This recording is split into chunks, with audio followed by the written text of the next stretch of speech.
Me, Jenny here, and today I wanted to make a video that's a little bit out of the ordinary from the types of videos you might normally see me make. I wanted to share with you my experience growing up as a young writer and how I came to learn about zine making. In case you've never heard of what a zine is, it's short for magazine and is generally an independently published journal, book, magazine. I actually have a bunch of them here beside me that I wanted to tell you all about. But yeah, I used to collect zines and I used to write my own zines.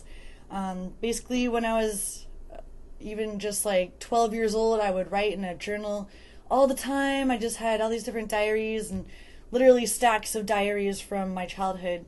And so when I was 17, and I used to go to this after-school art program that was hosted by a couple of, I'm not sure if they were volunteers or what, but one of them, Jeff Grimes, became a mentor to me and taught me what zines were and how to make a zine and how to publish my own writing. And back then and to this day now, I felt that it was hugely impactful on my life, and I'm forever grateful for that inspiration that he turned me on to zine making. So yeah, back then I was 17, I was a senior in high school, and when I began publishing my own writing, I actually began with writing from when I was 14 years old. So I basically called my zine Selective Living, and it came out in issues, so number 1, number 2, number 3, and the first ones were from when I was as young as 14 years old.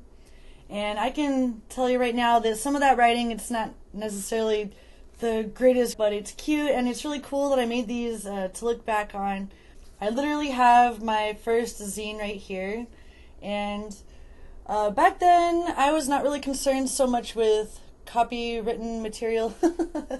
It's like way more of a big deal, you know, like as I got more into it, I realized, oh, I should make this all totally original stuff and whatnot. But I would go and I would use cutouts from magazines, and I would make collages, and some of it was hand-drawn, but some of it, you know, had like images from various magazines, like art magazines and stuff. But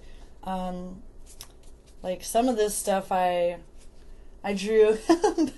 It wasn't like very amazing artwork or anything like that, but I was really into the writing, and luckily my mom had a computer, so I would type this stuff up and then I would print it out, and then I would take an 8.5 by 11 size paper and fold it twice, so that's how you get the quarter size zine. And so then I would do a layout, basically fold it in half twice, and then you would have like a handful of them in a row, and I would like do my page layouts in that way. And then I would go to Kinko's and do like 100 copies of each page, and then I would go home and cut them and fold them and staple them in the middle and stuff. And a lot of heart really went into making these zines, and I will never forget like just how much fun it was to make them. I'll never forget how much fun it was to make them, but also sharing them and sharing my writing and my personal experience as a young adult, even as a teenager. It was actually really helpful for me and therapeutic to write down my thoughts and my feelings, and there were certain things that I struggled with, and especially in my teen years, like being self-conscious and shy, my own personal insecurities about my life, and I think in general I was a pretty happy, stoked kid, but I did have like emotional issues where it was not necessarily bipolar, but I'm sure that my emotions were accentuated by the hormonal rage that comes along with teenage years. So yeah, it was therapeutic for me to write about my life. I haven't actually read these in a long time. I was so just open to the world back then. I even had my home address on some of these. Obviously, I don't live at that same home anymore, but back then, so yeah, that was number 1. That one I kind of give you a glimpse of. Here was number 2. This one had a picture of me on the front. That's actually me when I was like, I don't know, 16 or 17 there. At this point, I can see on the back, I'll cover up the address, but I came up with my first pseudonym, which was Jill Stahl. So I had my return address there, and then I would just handwrite whoever I was sending it to. I'd write their address right there and just send it through the mail like this, like a little pamphlet. So yeah, I did a lot of talking about my crushes and stuff. Sometimes I would come up with like fake names, like pseudonyms for the people I had crushes on. But here's a picture of my first car. It was a 1971 Chevy Nova. So in this issue, I was talking about my car and driving down to San Diego to visit one of my internet boyfriends, like one of my first most memorable like internet crushes. And then I was starting to come out of my shell in terms of like my own sexual identity. I definitely didn't become a very sexual person until later in life, but I had crushes on people. Here I have like a funeral service announcement for one of my friends that unfortunately passed away. Yeah, a lot of this stuff, if it wasn't like collage stuff from out of magazines, it was just each page like with my writing and even talking about like my mom here. I kind of wanted to reflect on my childhood and just share with my friends, you guys here on YouTube, because I've had my YouTube channel for something like 5 years now, and this type of thing I never really talked about was my love for writing as a young adult and my zine making. I don't even know what some of this stuff is. Like, a lot of these are too embarrassing to show, but here's a drawing I made. Definitely not the most talented artist necessarily, but I feel like just the fact that I made these. And then sometimes in the back I would like recommend other zines and have like the addresses, the mailing addresses for other zines that I knew of. This one, I'm not sure. I think this is when I started to think, I should, after this one I started to think, well, I should make more original artwork, but I would find just pictures that I loved out of magazines. I really liked making collages and stuff. There's different types of zines, like I was starting to say before I went on a tangent about my own zines, but most commonly I found were like punk rock zines and people that would write about music and they would do music reviews. Or it would be like comics and like comic strips and let's see here. Is there anything else I can show you from number 3? Yeah, just talking about my high school crushes. And then sometimes you can do collaborations, and there's some drawings from my friends that we would hang out and draw together. And I thought this was kind of a creative thing, even though I didn't take that photo there. When I got a little bit older and I got like a smartphone and stuff, it was like just balls to the wall taking photography, like with my iPhones and stuff like that. At this point I had gotten a P.O. box, so there's the back of this one, had my actual P.O. box on it. Obviously that's not mine anymore either, because these are really old.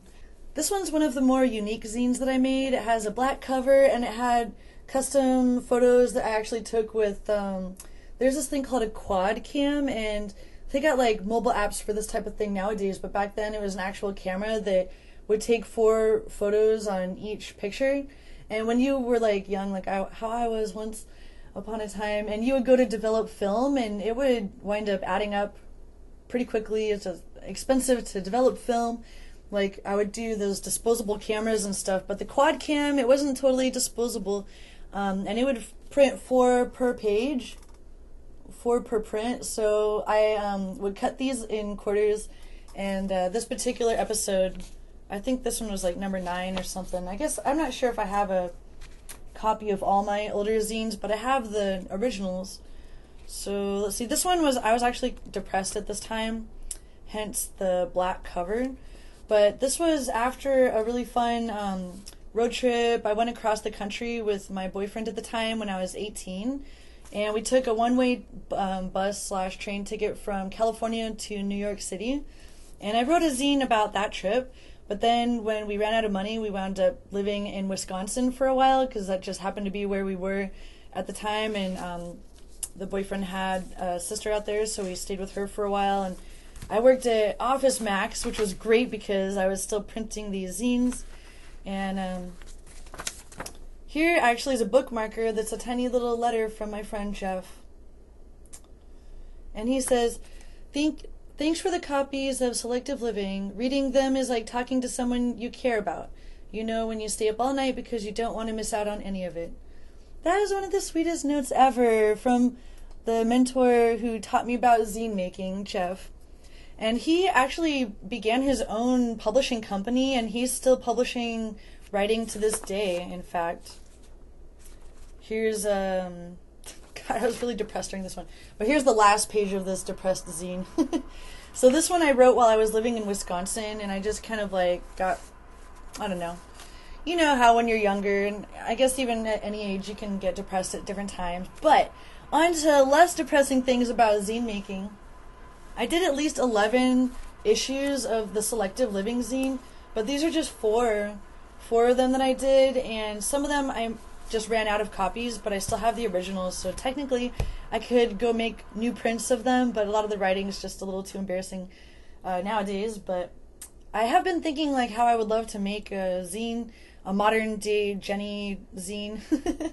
I haven't made any publications under the name Jenny Nexus, which I've been going by this nickname for longer than I've had my YouTube channel, so like maybe 7 years now.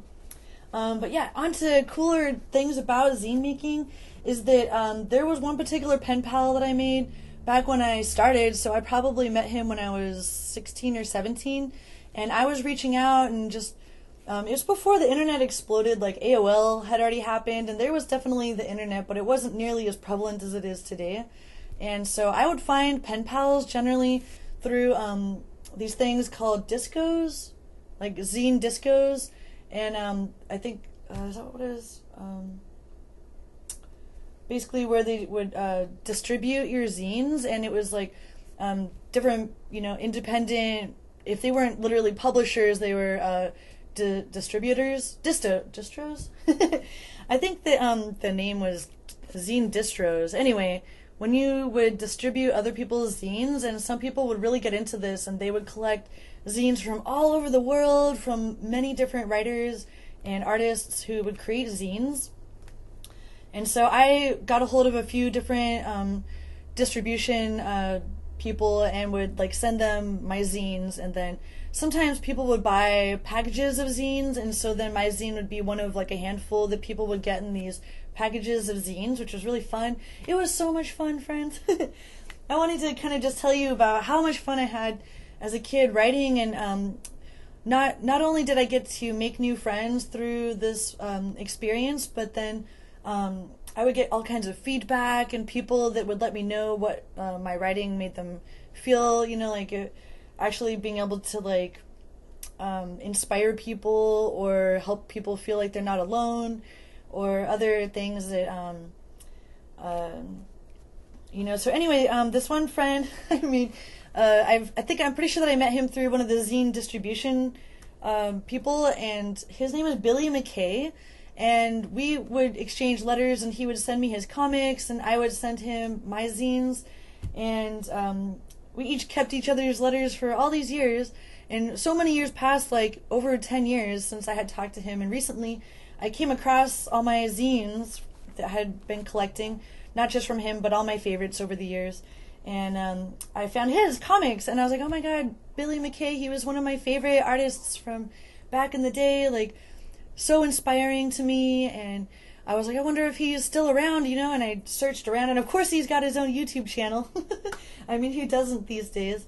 But it was so cool to find him on the internet, and so I was like, oh my god, hey Billy, it's me, Jill Stahl. And so yeah, he sent me 3 of his most recent comics, which I was mainly wanting to make this to tell you guys about this, and to say hello to Billy in person, or, you know, personally on video. So these are the zines, the comics that he sent me, and not only is he still publishing to this day, but he made a card game. He's got t-shirts with his amazing artwork on them, and he goes to like comic conventions and stuff like that is just so cool. And he sent me all these cool personal things. Like, he was always known for his amazing artwork, and I mean still is, but he would write these letters with like each one would be so original and like have all these cute little personalized things, and just really inspired me to, contribute the same type of thing to those who were interested in my writing. And I just love to give back to the community and share and just share our creations and our experiences. And even though a lot of the zines that I would read, they maybe weren't even like the ones that I made, it was still just really fun to connect and reach out with other people with various interests, sometimes interests that were really similar and really therapeutic to talk with others that might have struggled as teenagers with either, for me it was like sexuality was a big one. I just found life to be very confusing when I was a teenager. So I wrote about those types of struggles a lot in my zines. But yeah, these were just so cool. I'll definitely leave links below where you can find Billy McKay's work. But you can see how cool his drawings are. Just super inspiring and awesome. I read through these all in one go when I got these recently in the mail. I was like, read all through these, and they're like comic strip styles, kind of like poetic type of writing with really cool artwork to boot. And I told him, I was like, this kind of reminds me of Where the Wild Things Are, like that type of art and the feeling that you're left with after you read that. After I read that book really stood out to me as a kid. It was one of the most inspiring, impressionable books for me as a kid.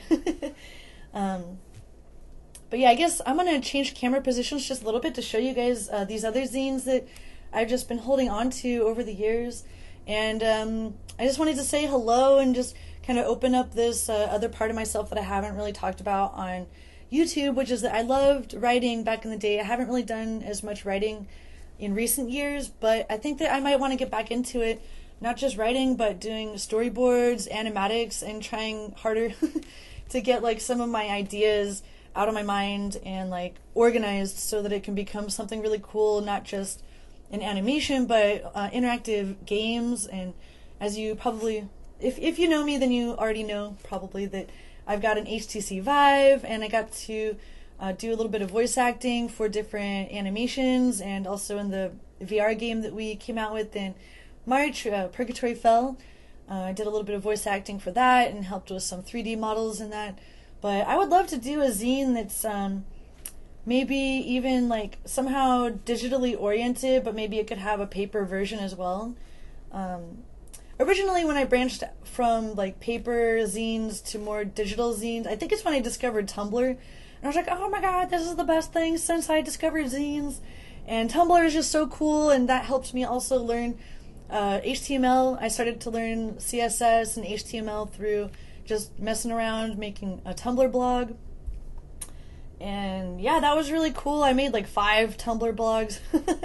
None of them really got totally popular or anything like that, but it was just really fun and educational. And though I feel like there is a certain kind of, it's just something that's sentimental about zines, and like something that you can hold in your hand that's not necessarily a Kindle or a tablet, which I definitely appreciate those too, but once in a while you want to actually hold and smell a book.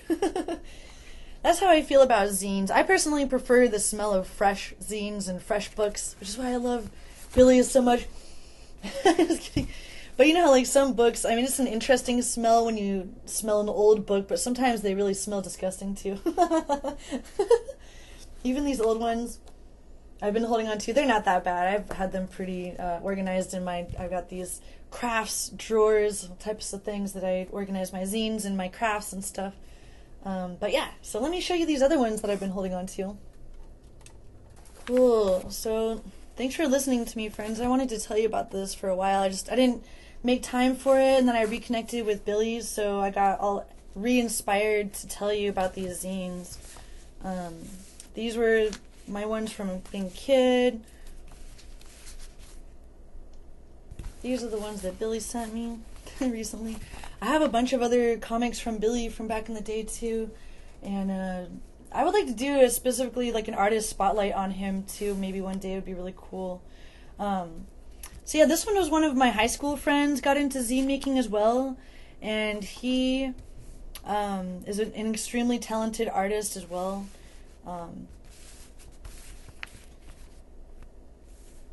Luckily we still kind of stay in touch, but not too often. So yeah, some zines that I found, like, I'm not necessarily a feminist, but a lot of the zines that I would find were based around like either feminism or punk rock culture. This one called Cutlass, I thought was so interesting. I thought that this one was interesting. And just reading like different people's experiences. I never did the Me Too thing that became popular recently, but back when zines were a thing, they were one of the main outlets that I found where people were actually like sharing their experiences with either bullying or harassment, sexual harassment or otherwise. Even living in different countries, people would talk about their experiences with the police or whatever it might be. This is an itty bitty tiny little zine that one of my friends from Humboldt made. He's an amazing artist. I'll try to link all of these in the description, friends, so that you can find these people. This one I believe is also one of my friends. But yeah, it was really cool because once I discovered zines, then I realized how many other people were into this stuff as well. And they have actual like zine festivals. Even recently I saw a zine festival that happened here in Tacoma, Washington, where I live now. And I didn't get to make it, but this one was really cool. The Urban Hermit, I seem to remember I was a pen pal with this author. And a lot of the times people, they would have like submissions from various writers, so it wouldn't always just be one writer, although oftentimes it would just be one single independent author for each zine,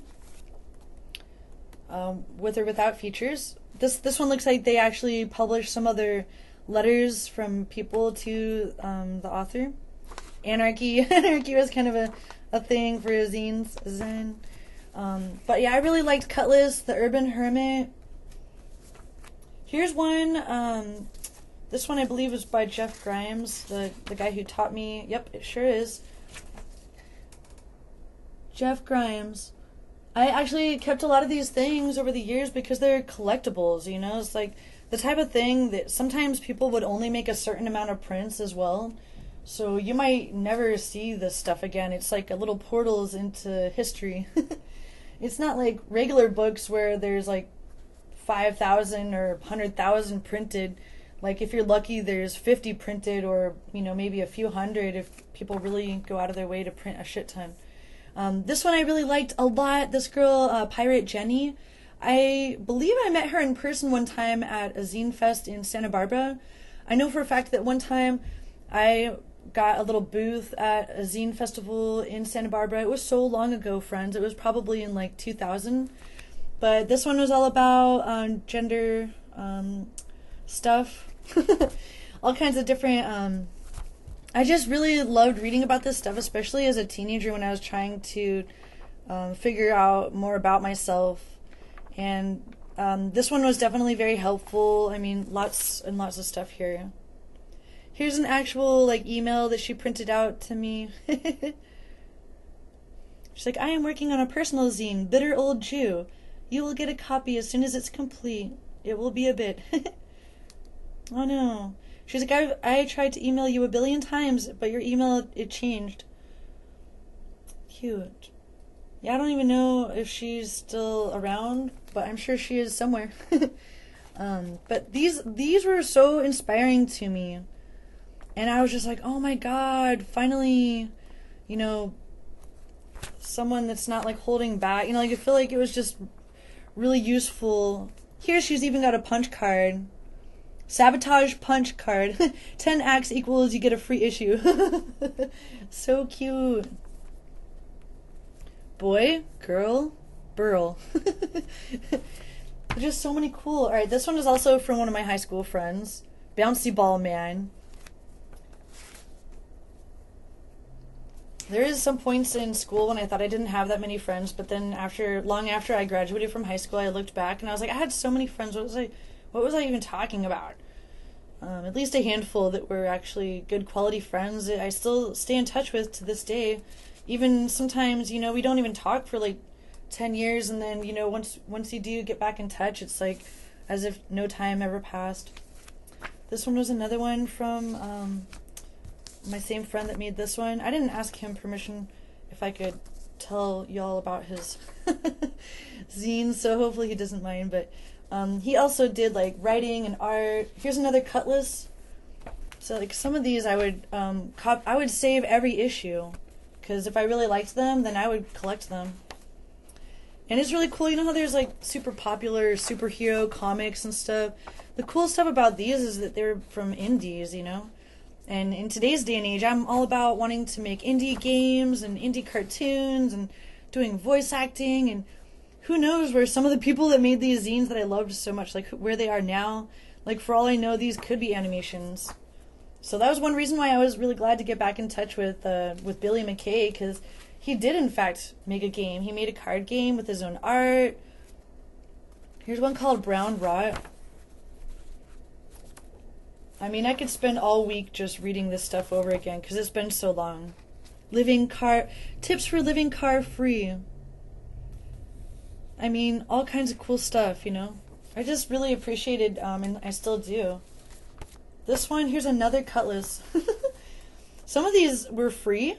This says free to prisoners, or $1. But yeah, sometimes people would just trade. So a lot of the times I would send my zine and then they would send their zine. But as you can see, these ones are thick, man. This person went through and like cut and pasted like all kinds of lines of writing, and I loved doing this type of stuff. This one's like a real magazine. I would be curious to learn more about this person and where they are in today's day and age. Flashpoint. This is actually issue 1. So that must be a real collector's item too. $3 still for like all this work. Enough religion to make us hate, not enough to make us love. This one, if I remember correctly, even talked about like HIV and AIDS and other... This person from Portland, I wonder if they're still there. I wonder if they still are in Portland. I seem to remember that there was a lot of zine artists from Portland area. And when I did that trip from across country, there was a couple of zine libraries in like actual locations that I went and checked out and dropped off my zine. One, I believe it was in Chicago. So yeah, this is like so much work put into this, and they only were asking $3. So yeah, there's just lots of different viewpoints and just stuff that, especially as a teen, I found this to be very interesting stuff. I still do. These are two, I remember these were pretty edgy at the time, and I was like curious about drugs. This one's called Drug Diaries, and this guy, Paul Houston, I think I actually visited this guy. He might have been, I think, also in Portland. I think that some of these, I don't think that all of these were his, definitely a lot of this writing is his. Oh yeah, these were also contributions from other writers. Here's one about DMT, one about ecstasy. Some of them are anonymous writers. Probably smart, I mean. Some of these were anonymous authors, looks like. Here's some amazing comics in here too. I just love the different types of ways that people would express themselves, like in zines and zine making. I hope that I can reconnect with some of the people that made these zines. So yeah, this one's Sex and Death. This is by Mike Tolento, Empty Life, number 14. So this guy had definitely been going at it. I really liked this cover and so. Oh god, this one's got some. The title says it all: Sex and Death. So yeah, some of this may not be appropriate for my YouTube channel, but yeah, I really just wanted to tell you guys about my love of zines, and maybe you can help hold me accountable for future potential zine making crafts. Maybe we can do it together. But yeah, let me know if you are interested in this type of thing, if you are an independent writer or animator, voice actor, game developer. I'm curious, like, who is out there that may have been either inspired by zines or otherwise books, the types of things that, you know, it's not as common to see zines these days. Usually, even back then, I feel like it was still like an underground thing, like independent writers publishing their work in a manner through like Xeroxing and stuff like this. if I do wind up making a zine, a modern day Jenny zine, then I will be sure to let you know all about it, and I would love to do like a documentary of publishing that zine, and hopefully I can make a zine that could translate into storyboard and also into a PC and or VR game.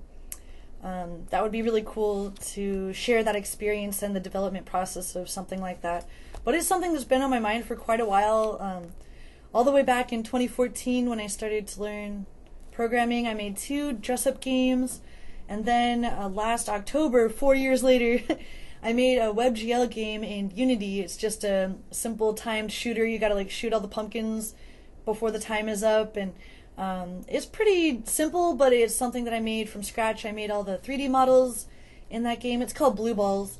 And I made a 3D strip club and a 3D chibi character, and there's basically these chibi dancer girls that are walking around the strip club, and you gotta like run around and shoot all the pumpkins because the game came out right around Halloween.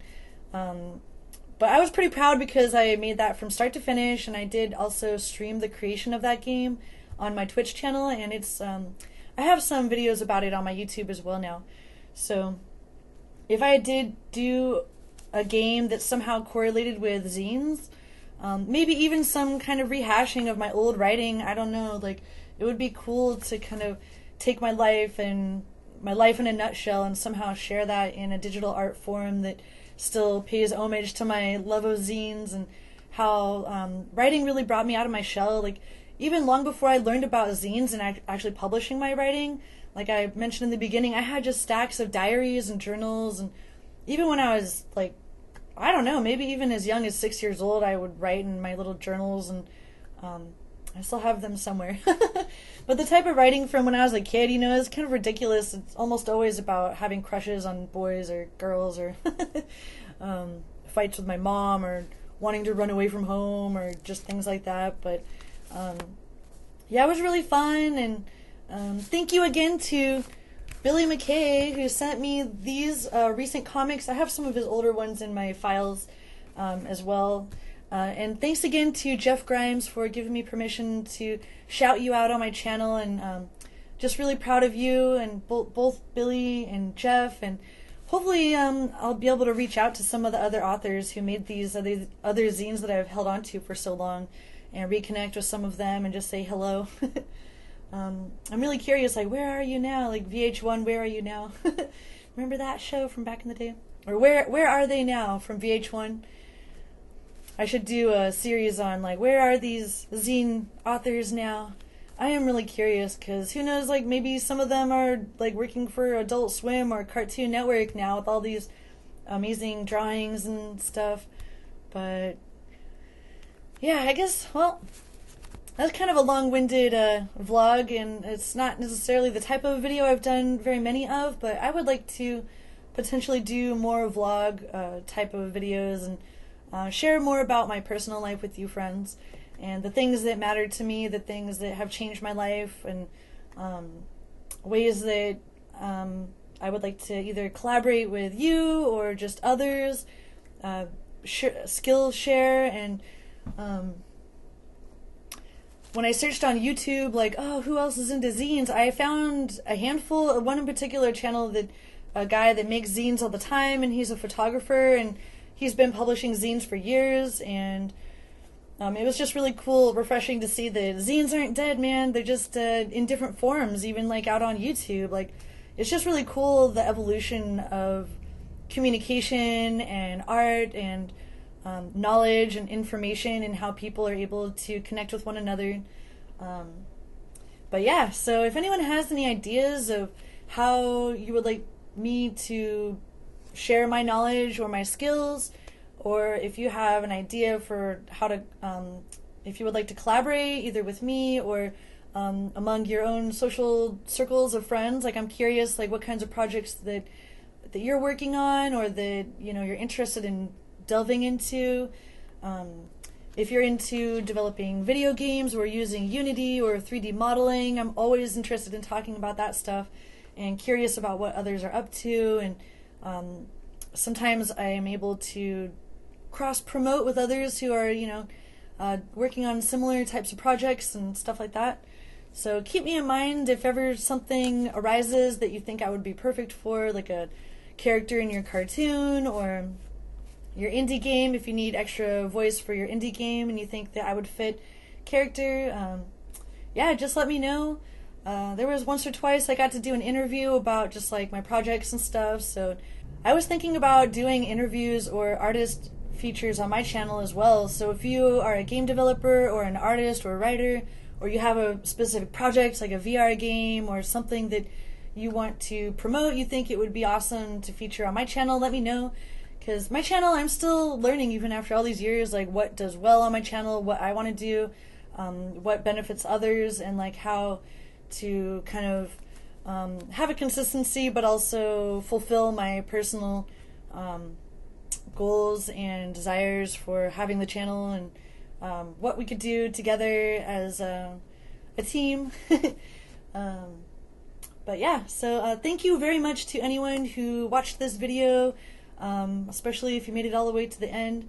Thanks so much, and I really appreciate your viewership. Well, I guess that's it. Let me know if you have any ideas, questions, comments. This is just a super long rambling vlog about zines and my life, and let me know if you would like to see more videos like this, or if there's any particular topics that you think would be fun to hear about on my channel, because yeah, I'm kind of not always sure what to put on my channel. Cute.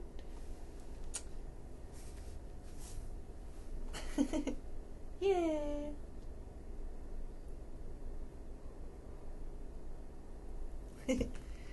Alright friends, I'll see you next time. Bye!